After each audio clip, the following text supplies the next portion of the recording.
Good evening and welcome to Idea TV News Update. I am Cynthia Bassi. We begin with the headlines. Tinubu welcomes LEBARA, Nigeria launch, hails telecoms as economic driver. ABIA government complete acquisition of AFRO beverages from AMCON. United Nations warns South Sudan violence threatens peace deal. Nigerian crude may hit $80 as Israel-US strikes Iran spark oil rally. And away from Africa, Qatar Airways suspends DOHA flights amid airspace closure in business. 21 ships offload petrol and other goods at Lagos port. MOREMONEE Microfinance Bank expands digital services for youth and in health. 100 OSUN residents benefit from free medical outreach and food distribution. In sports, Arsenal faces favorable Champions League path, meets LEVERKUSEN first. Now the news in full. President Bola Ahmed Tinubu has officially welcomed the launch of LEBARA Nigeria, describing it as a strong vote of confidence in the country's digital economy and its growing appeal as a technology and investment hub in Africa. The president highlighted the telecommunications sector as a major economic driver, noting 5.78% year-on-year growth in the third quarter of 2025 and the contribution of over 14% to Nigeria's gross domestic product. Tinubu congratulates LEBARA Nigeria's leadership, particularly CEO Mrs. Teniola Staffman, for expanding telecom access, creating jobs and strengthening digital infrastructure. He emphasized that such investments deepen financial inclusion, foster innovation and accelerate sustainable growth, while reflecting growing investor confidence in the government's economic reforms. The president also acknowledged the British High Commission's support and the advisory board's contributions, stressing that initiatives like LEBARA Nigeria will drive job creation, youth empowerment, enterprise development, and economic diversification in the digital sector. He reiterated his administration's commitment to a stable, transparent, and investment-friendly environment to support innovation and private enterprise.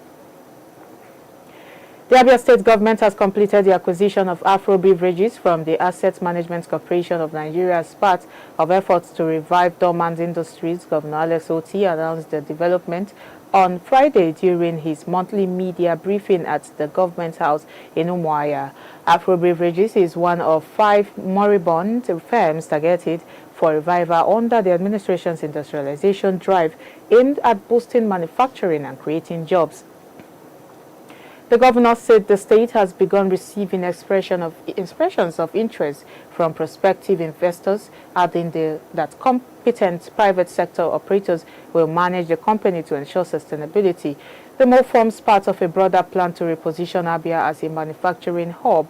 The government has also approved an SME village and innovation hub in Aba to support small businesses, while pursuing reforms in power supply and technology development to strengthen the state's economic base. Still in Africa, the United Nations has warned that escalating violence in South Sudan is threatening the country's fragile 2018 peace agreement. Speaking on Friday, UN Human Rights Chief Volker Turk described the situation as perilous, revealing that at least 189 civilians were killed in January, a 45% rise from the previous month. The warning follows reports that at least 16 people were killed in February 21st in Jonglei State by what authorities called unruly elements within the South Sudan People's Defense Forces. Witnesses alleged that soldiers gathered civilians before opening fire, killing 21 unarmed people, including children. Western governments, including the United States, the European Union, and the United Kingdom, said they were appalled by credible reports of a deliberate massacre in the village of Pankor. South Sudan's government has rejected the accusations. Information Minister Nyama Ngudem and government spokesman Attorney Weck said the deaths may have occurred during crossfire and denied that civilians were intentionally targeted. The country has struggled to maintain stability since the peace deal ended a 5-year civil war between forces loyal to President Salva Kiir and first Vice President Riek Machar, a conflict that left nearly 400,000 people dead. Nigeria Bonny Light crude is set to surpass $80 per barrel amid escalating tensions in the Middle East following Israeli and U.S. military strikes on Iran. Currently trading at $73 per barrel, analysts say the conflict threatens oil infrastructure and shipping through the Strait of Hormuz, making Nigeria crude an attractive alternative for global buyers. The attacks reportedly targeting Tehran and other strategic sites in Iran have prompted concerns of a wider regional conflict. Israel and the U.S. have cited threats from Iran's missile program as justification for the strikes, while OPEC Plus delegates are reportedly considering adjustment to the oil supply in response to potential disruptions. Domestically, Nigeria's oil sector is positioned to benefit. The Dangote refinery, now operating above its 650,000 barrels per day capacity, has made the country self-sufficient in petrol and reduced reliance on imports, with the 2026 federal budget based on $64.84 per barrel and daily production target of 1.84 million barrels. The spike in global crude prices presents a potential windfall for Nigeria's economy. We go on a quick break now. The news continues when we return.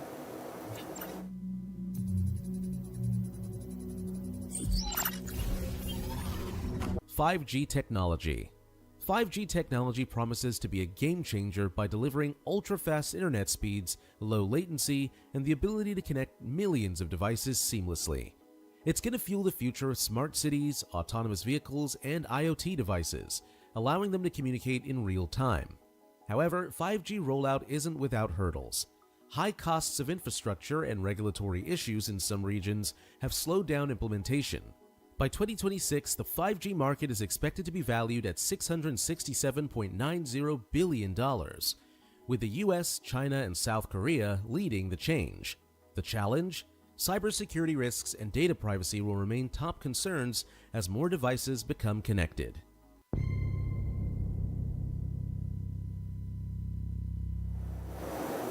Good to have you back. If you're just joining, this is Idea TV News Update. Now, the rest of the news. Away from Africa, Qatar Airways has temporarily halted all flights to and from Doha following the closure of Qatar Airways. The airline confirmed that operations will remain suspended until the airspace is reopened. In a statement, Qatar Airways said it is coordinating with government authorities to support affected passengers. Additional ground staff have been deployed at Hamad International Airport and other major hubs to assist travelers and delays expected across its network once flights resume. The carrier stressed that passenger and employee safety remains its top priority and advised travelers to monitor updates. In business news now, the Nigerian Ports Authority (NPA) has reported that 21 ships are currently discharging petroleum products and other commodities at Lagos ports, including Apapa, Lekki, and Tinkan Island. The cargo being offloaded includes petrol, diesel, aviation fuel, bulk gas, cargo trucks, wheat, and other essential goods. In addition, the NPA said the shipments also include bulk sugar, fresh fish, soybeans or soya bean oil, bulk clinker, alkaline products, and containers with various items.